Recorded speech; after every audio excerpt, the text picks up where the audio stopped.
Golden Tips by Dr. Kalyan Sarup, Gaya, Bihar. Today, my golden tips is a selected few instruction of the drug which cannot be used in the different stage. Number 1, during the chill stage of the fever, never use crude or very low potency of the opium.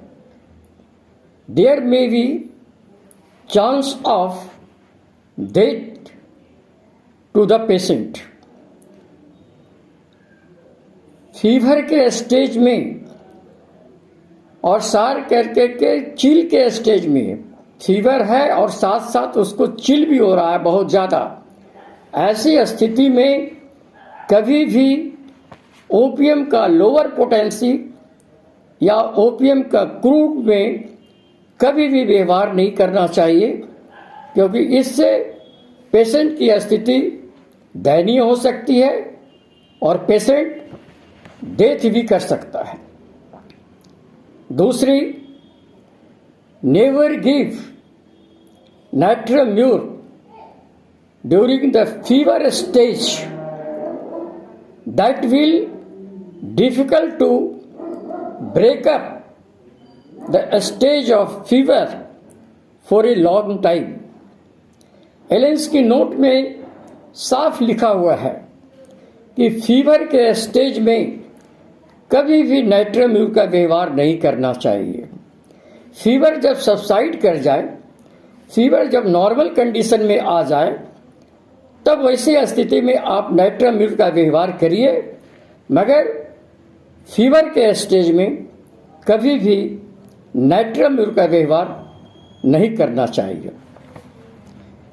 Third, the aggravation time of every medicine which written in the books, never use this medicine on that time to the patient.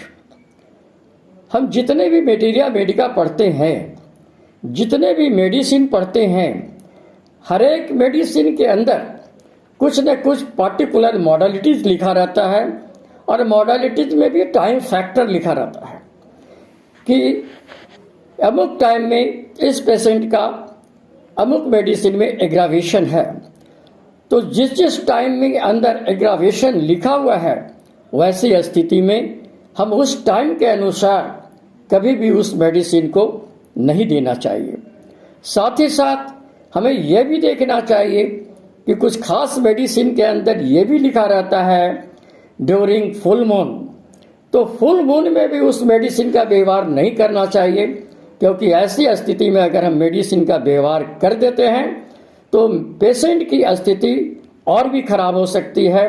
Patient आपको परेशान कर सकता है और हो सकता है कि वो परिस्थिति आपके सामने बहुत नाजुक बन जाए। ऐसी स्थिति में आप हमेशा ध्यान रखें कि हम एग्रावेशन टाइम के अंदर किसी भी मेडिसिन का जो एग्रावेशन टाइम लिखा हुआ है, मून से रिलेटेड हो या वात से रिलेटेड हो, तो ऐसी स्थिति में हम उस मेडिसिन का व्यवहार ना करेंगे। Next, when you get the clear cut indication of the syphilitic miasm in any patient, that time never use psoric medicine to them. It will sudden aggravates all the complaint of the patient. ये clear cut case taking से अगर पता चल गया कि patient syphilitic miasm से सफ़र कर रहा हो और सिफिलिटिक माइजम वो देखने से प्रतीत हो रहा है पेशेंट के हिस्ट्री से, तो ऐसी स्थिति में हम कभी भी डीप एक्टिंग सोरिक मेडिसिन का व्यवहार ना करें, क्योंकि ऐसी स्थिति में पेशेंट की कंडीशन खराब भी हो सकती है। Next, which patient is suffering from the syphilis since very long time, never give him ferrum group of medicine that will convert in the case of leper। कभी भी सिफिलिटिव ग्रुप के पेशेंट को फेरम ग्रुप का medicine देने की कोशिश ना करेंगे। ऐसी स्थिति दयनीय हो जाती है, सोचनीय हो जाती है। Next, in old rheumatic patient never give him Calicarb that aggravates the complaint, but Cali iod gave too much relief to the patient।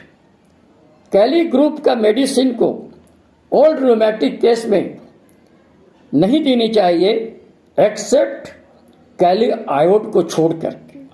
कैली आयोड की क्रिया अलग होती है और कैली ग्रुप के और भी मेडिसिन है, उसकी क्रिया कुछ और होती है। Next, when a patient is suffering from tuberculosis since long time, in the last stage of the patient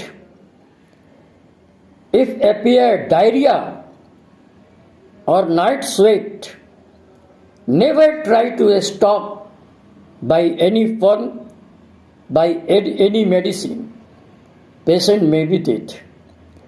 अगर ट्यूबरकुलोसिस का कोई पेशेंट आपके पास आया हो और वो ट्यूबरकुलोसिस के कारण वो पेशेंट की स्थिति लास्ट स्टेज की तरफ जा रहा हो, वैसी स्थिति में अगर पेशेंट को लूज मोशन का शिकायत हो जाए, डायरिया का शिकायत हो जाए या बहुत ज़्यादा नाइट स्वेट हो रहा हो, तो ऐसे स्थिति में हम कोई भी मेडिसिन दे करके उसको डायरिया को हम बंद करने की कोशिश ना करें या कोई ऐसी मेडिसिन ना दें जिसका इसका स्वेट जो है वो सप्रेस हो जाए।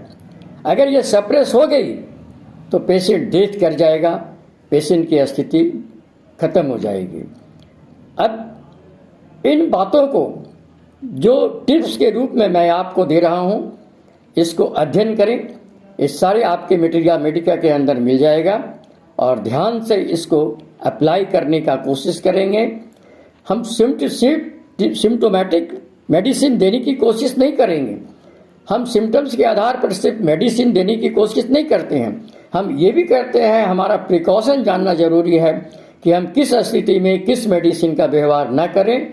ये हमारे लिए बहुत ही अच्छी बात है और हर एक होम्योपैथ को इसके ऊपर ध्यान देना चाहिए। धन्यवाद। डॉक्टर कल्याण स्वरूप, गया, बिहार।